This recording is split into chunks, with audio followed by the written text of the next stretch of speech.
4% ಮುಸಲ್ಮಾನ್ ಬಂಧುಗಳಿಗೆ ಇವತ್ತು ಮೀಸಲಾತಿ ಕೊಡ್ತೇವೆ ಗುತ್ತಿಗೆಯಲ್ಲಿ ಅಂತ ಹೇಳಿದ್ದಾರೆ. ಆ ಗುತ್ತಿಗೆ ಮೀಸಲಾತಿ ಧಾರ್ಮಿಕ ಮೀಸಲಾತಿ ಬಾಬಾ ಸಾಹೇಬ್ ಅಂಬೇಡ್ಕರ್ ಅವರು ಬರೆದಿರ್ತಕ್ಕಂಥ ಸಂವಿಧಾನದಲ್ಲಿ ಯಾವುದೇ ಕಾರಣಕ್ಕೂ ಕೊಡುವಂತದ್ದಿಲ್ಲ. ಧಾರ್ಮಿಕ ಮೀಸಲಾತಿ ಈ ದೇಶದಲ್ಲೇ ಇಲ್ಲ. ಮುಸಲ್ಮಾನರಿಗೆ ಅದ್ ಹೆಂಗ್ ಕೊಡ್ತೀರಿ ನೀವು? ಆದ್ರೆ ಆ ಜನಾಂಗದಲ್ಲಿ ಬಡವರಿಲ್ವಾ? ಇದ್ದಾರೆ. ಬಡವರಿಗೆ ಕೊಡಿ, ಆದ್ರೆ ಮೀಸಲಾತಿ ಅಲ್ಲ. ಅವರಿಗೆ ಸಮಾನತೆ ಕೊಡಬೇಕು, ಎಲ್ಲರಂತೆ ಅವರು ಬದುಕಬೇಕು, ಅವರಿಗೆ ಸವಲತ್ತುಗಳನ್ನು ಕೊಡಬೇಕು. ಅವರಿಗೆ ಸವಲತ್ತುಗಳು ಹೇಗೆ ಕೊಡಬೇಕು ಅಂತಂದ್ರೆ, ಅವರು ಕೂಡ OBCಯಲ್ಲಿದ್ದಾರೆ. OBC ಅವರಿಗೆ ಏನೇನು ನೀವು ಸವಲತ್ತು ಕೊಡ್ತೀರೋ ಅದನ್ನ ಅವ್ರಿಗೂ ಕೊಡಬೇಕು. ಆದ್ರೆ ವಿಶೇಷ ಅಥವಾ separate reservation it is not allowed under the constitution.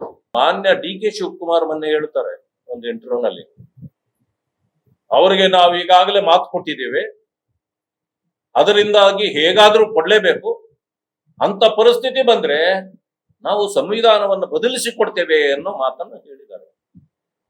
ಹಾಗಿದ್ದ ಮೇಲೆ ಸಂವಿಧಾನನೇ ಬದಲಿಸ್ತೀವಿ ಅಂತಕ್ಕಂಥ ನೀವು ಬಾಬಾ ಸಾಹೇಬ್ ಅಂಬೇಡ್ಕರ್ ಅವರ ಬಗ್ಗೆ ದೊಡ್ಡ ದೊಡ್ಡ ಭಾಷಣ ಹೊಡಿತೀರಿ. ಬೇರೆಯವರು ಯಾರಾದ್ರೂ ಸಂವಿಧಾನ ಬದಲಿಸ್ತೀವಿ ಅಂತಂದ್ರೆ ಇಡೀ ದೇಶದಲ್ಲಿ ಬೊಬ್ಬೆ ಹೊಡಿತೀರಿ.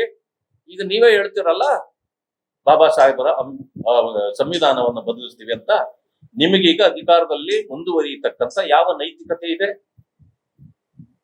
ನಾನು ತಮ್ಮ ಮೂಲಕ ಮುಖ್ಯಮಂತ್ರಿಗಳಲ್ಲಿ ಒತ್ತಾಯ ಮಾಡ್ತೇನೆ, ಮಾನ್ಯ DK ಶಿವಕುಮಾರ್ ಅವರು ಈ ಸಂವಿಧಾನದ ವಿರೋಧಿ ಹೇಳಿಕೆ ಕೊಟ್ಟಿದ್ರಿಂದ ತಕ್ಷಣ ಅವರು ರಾಜೀನಾಮೆ ಕೊಡಬೇಕು.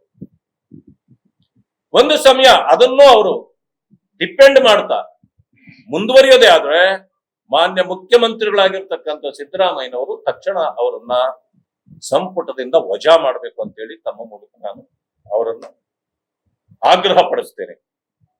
ಇಡೀ ದೇಶದಲ್ಲಿ ಇವತ್ತು DK ಶಿವಕುಮಾರ್ ಅವರ ವಿರುದ್ಧವಾಗಿ ಆಂದೋಲನವೇ ನಡೀತಾ ಇದೆ.